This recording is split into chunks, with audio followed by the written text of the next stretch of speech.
Hi everybody, how you doing today? Well, today we have some, this is going to be about landscape pictures from the Panasonic bridge camera, fz300. And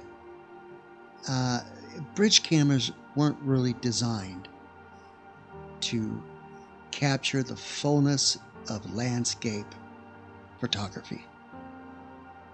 For one, they lack the dynamic range. Two, they lack a prime lens. Any bridge camera doesn't truly have a prime lens. So bridge cameras are designed to look very sharp in the center of their lenses, not so much the edges. And I have tried taking pictures of on a tripod with no anti-shake on, and also just handheld taking a picture to see if there's a difference. And from my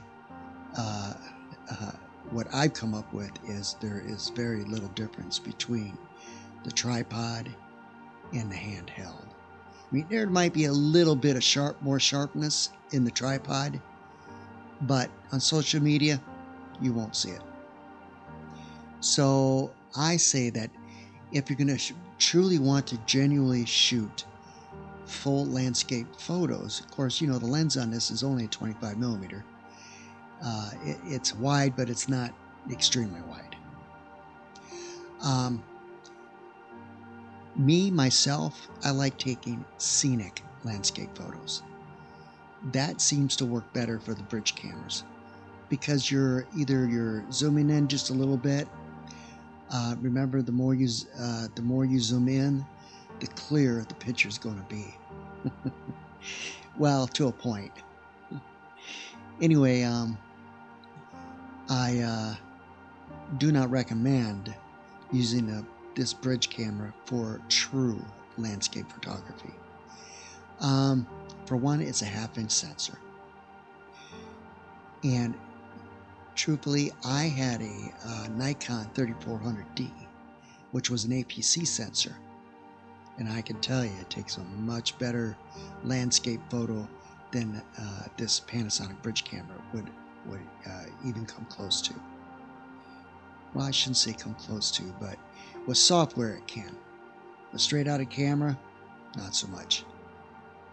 So, if you're wanting a camera to do true landscape photography, I would suggest going with an APC sensor or a full frame sensor.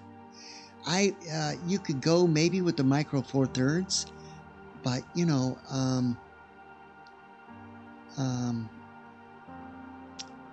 my truthful opinion is, in order to get more dynamic range, you have to have a bigger sensor.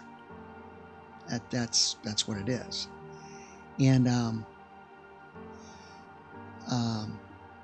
the bridge camera is great for scenic pictures. You know, when you're camping or hiking or doing something like that, you want to get a good picture. It does well. But if you truly want the details, you're going to have to move up to either an APC or a full frame camera. It doesn't have to be like a brand new model. Even the older full frames are great for landscape photography.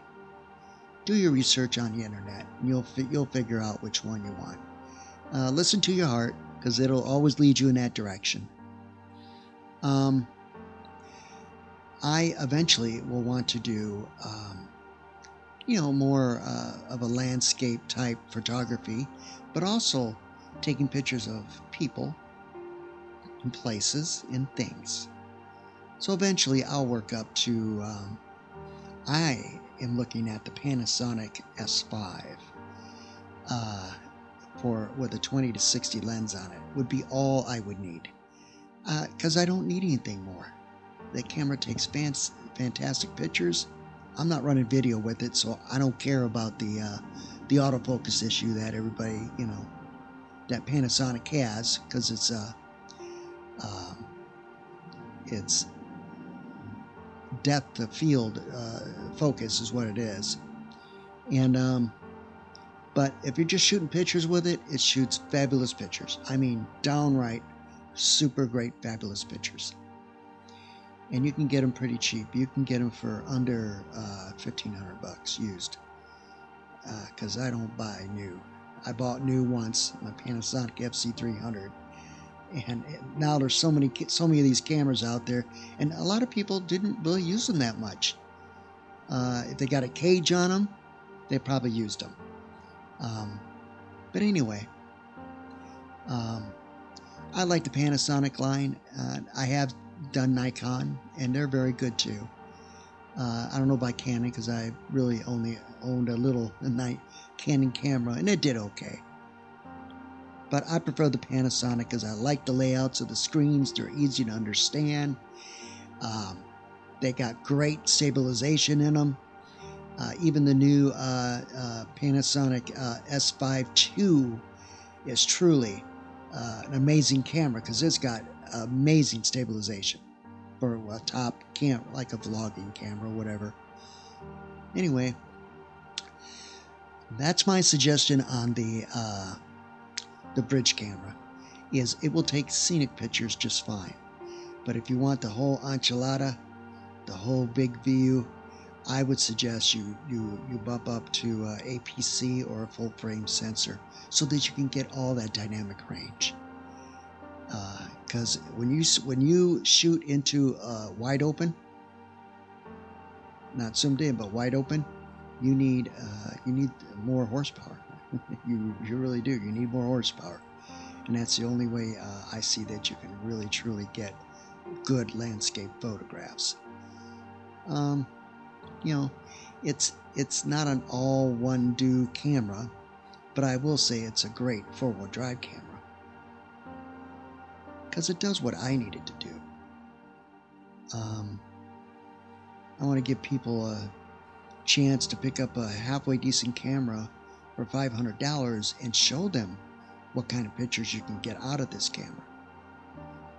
It's a little flagship camera that not many, even when they show, I notice on YouTube when they show bridge cameras, it's not very well put up there. Matter of fact, the FZ80 is put up there because they're going by the long view, the long telephoto view in these cameras. So before you go out and buy a bridge camera, think about what you truly want to use it for. It works great for macro. Of course, the macro that I shoot is extreme telephoto macro. And because you can get 3 feet 3 inches from your subject and take a gorgeous picture at f2.8. So the camera shines at the end of its telephoto zoom. That's where it shines. And I utilize it. It gives you amazing bokeh. As you can see in some of my videos, I have shown pictures with amazing bokeh. And for me, it does just great. If you're camping or, going on a trip, the camera's great because you can still reach out there and touch a lot of things. It's a 600 millimeter optical, zoom. And I've showed you that there's no sense in moving it to 1200 millimeter because it's just going to get worse in noise and in diffraction. Leave it at 600 millimeters and just crop in. That's where you'll get your best picture, by cropping in instead of moving your to the intelligent zoom of 1200. Anyway, I have some pictures for you that I took recently, and I'm going to share them with you. And these are the kind of pictures that you can get out of this camera. I do the insect kingdom, the plant kingdom, and the animal kingdom. And that's what this camera is basically for, nature. And it does a good job. And so please subscribe, like, and share. And have a beautiful day. And enjoy the video. And again, I'll have a special message at the end of it for you. Oh, and by the way, I have a subscriber tell me that the Panasonic fz300 is not a mirrorless camera. And truthfully, technically, it is a mirrorless camera. And I got some bullet points in the video here that you'll see, and you can read them for yourself. The only difference between your mirrorless camera and a bridge camera being mirrorless is you can take your lenses off and put different ones on. But that's the only difference. Both are considered mirrorless cameras. Thanks everybody. Have a beautiful day. Enjoy the video.